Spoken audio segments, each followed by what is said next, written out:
Monsieur le Président, s'il y a des gens qui ont hâte à la fin du mandat libéral, ce sont les aînés du Québec. Parce qu'il ne s'est pas passé une saison depuis l'élection du gouvernement actuel sans qu'il y ait une tuile qui leur tombe dessus.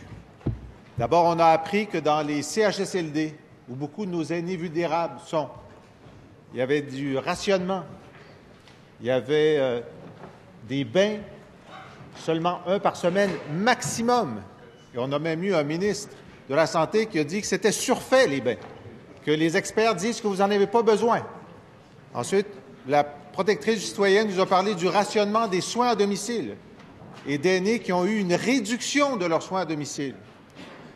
Et là, on apprend que le gouvernement a décidé, pour des centaines de milliers d'aînés de 65 ans et plus, de les appauvrir, de leur enlever 500 $ par année. Et le premier ministre leur dit, ils devraient continuer à travailler. Alors, on a une carotte, là, disant que s'ils travaillent, ils vont avoir un crédit d'impôt, mais on a un bâton aussi. Parce que s'ils ne travaillent pas, on leur enlève 500 $ par année. Puis peu importe si ce sont des gens qui ont eu une vie pénible, qui n'ont pas la capacité de travailler à 65 ans, on leur donne le coup de bâton quand même. Alors aujourd'hui, ce sera un bon moment pour le premier ministre de dire qu'il renonce à cette mesure d'appauvrissement de centaines de milliers d'aînés du Québec. Monsieur le premier ministre. Monsieur le Président, je pense que notre collègue, avec des bonnes intentions, se trompe d'époque. L'époque où il y a eu des coupes massives dans le système de santé, dans les services, où il y a eu des rapports désastreux des protecteurs des citoyens, c'est l'époque d'exercice du pouvoir du Parti québécois. L'époque où il y a eu investissement dans les services publics, jamais de soustraction des budgets, notamment en santé et services sociaux, et au contraire des ajouts, c'est l'époque des gouvernements du Parti libéral du Québec. Ceci dit, il y a des enjeux toujours à améliorer, notamment dans l'hébergement. Mais sur la question spécifique de notre collègue, je vais redire la chose suivante. Nous, on ne veut absolument pas que les aînés vulnérables soient pénalisés de quelque façon que ce soit. Absolument pas. Il n'est pas question de forcer personne à travailler. C'est faux. On veut donner des incitatifs qui encouragent les aînés qui le désireraient à rester sur le marché du travail plus longtemps, compte tenu du fait qu'on a besoin que les gens restent actifs sur le marché du travail. On va en parler pendant 2 jours au rendez-vous de la main-d'œuvre. On a bien entendu les arguments, les commentaires des collègues de l'opposition. Je peux vous dire que mon collègue des Finances et moi, en discutant de façon approfondie, il y a un budget qui arrive. C'est la bonne occasion afin de nous assurer qu'on conserve les mesures qui accélèrent ou qui améliorent la possibilité de garder les gens au travail. Mais on ne veut absolument pas, je le répète de façon très claire, là, absolument pas nuire à qui que ce soit et particulièrement pas aux aînés vulnérables, Monsieur le Président. Il y a un budget qui arrive. Première complémentaire, Monsieur le chef de l'opposition. Il y a seulement le premier ministre qui croit sa propre propagande que c'était pire avant. Ça n'existait pas des débats sur la maltraitance des aînés avant son gouvernement, dans les CHSLD de son gouvernement. S'il vous plaît. Il n'y a qu'une personne qui a le droit de parole ici, c'est le chef de l'opposition. Madame, ça va? Oui. C'était pas des rapports de la protectrice du citoyen qui disaient qu'il y avait du rationnement des soins à domicile. Le ministre des Finances a admis, il y a 1 an et demi, qu'il allait couper des crédits d'impôt pour un certain nombre d'aînés. Pourquoi est-ce que ce n'est pas aujourd'hui que le premier ministre agit? Monsieur le premier ministre. Encore une fois, certainement de façon involontaire, mon collègue ne donne pas des informations tout à fait exactes. Je pourrais lui donner une pile comme ça, de revues de presse, de rapports de la protectrice des usagers, des citoyens, sur les conditions d'hébergement et les soins à domicile des personnes lorsque son gouvernement était à l'exercice. Et ils ont eu 18 mois pour faire quelque chose, puis ils n'ont rien fait. Pourquoi? Parce qu'ils étaient obsédés, Monsieur le Président, par une solution légendaire, on le sait, qui n'était pas réalisable, qui ne s'est pas réalisée. Alors, on est parti sans crédit, avec un budget incomplet, un trou de 7 milliards, puis aucun plan pour les aînés du Québec.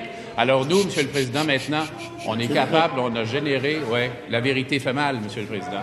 Et donc, on a les marges de manœuvre. On veut aider les aînés, on va être avec les aînés, garanti, Monsieur le Président. Deuxième complémentaire, Monsieur le chef de l'opposition. Alors, je mets toujours au défi de déposer un document qui n'est pas de la propagande libérale sur ce 7 milliards imaginaire. Mais c'est de lui qu'il s'agit. C'est de son gouvernement qu'il s'agit. C'est de sa décision, dans le dernier budget, de réduire de 500 $ par année le revenu des aînés vulnérables. Pourquoi est-il incapable aujourd'hui de se lever et de dire que cette mesure ne sera pas appliquée, tout simplement?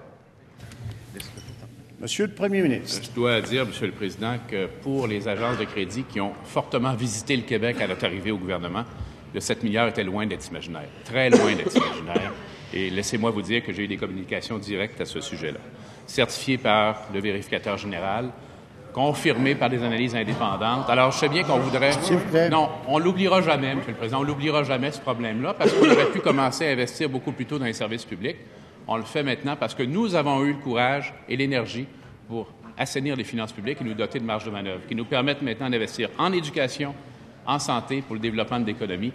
On voit que les résultats sont là. L'économie va mieux au Québec. Ça nous donnera encore plus de moyens pour aller plus loin encore dans le soutien des aînés.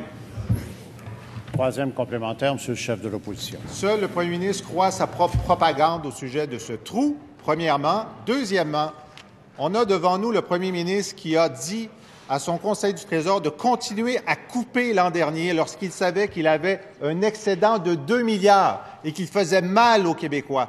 En ce moment, il a su vendredi qu'il a un nouvel excédent d'1,9 milliard au-delà du déficit zéro et il refuse de se lever aujourd'hui pour dire aux aînés du Québec qu'il ne va pas les appauvrir.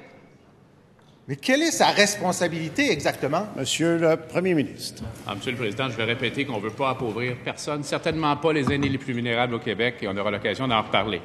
Maintenant, on a eu un bon échantillon de ce que ça veut dire la gouverne du Parti québécois sur le plan économique, sur le plan des finances publiques. Ça veut dire une augmentation du chômage. Ça veut dire des déficits, puis l'échec, deux fois, l'échec à rétablir l'équilibre budgétaire. Ça veut dire la perte de confiance, deux fois. S'il vous plaît. Il n'y a qu'une personne là qui a le droit de parole, c'est le Premier ministre. Vous pourrez poser toutes les questions que vous voulez après. Monsieur le Premier ministre. Alors, Monsieur le Président, je sais qu'il voudrait plus qu'on en parle, mais c'est ça qui est arrivé. Alors, maintenant, je peux vous dire que lorsqu'on rencontre les investisseurs, les entreprises, la confiance est revenue. Le milieu économique, le milieu socio-économique sait que le gouvernement actuel est compétent par rapport à celui qui nous a précédés.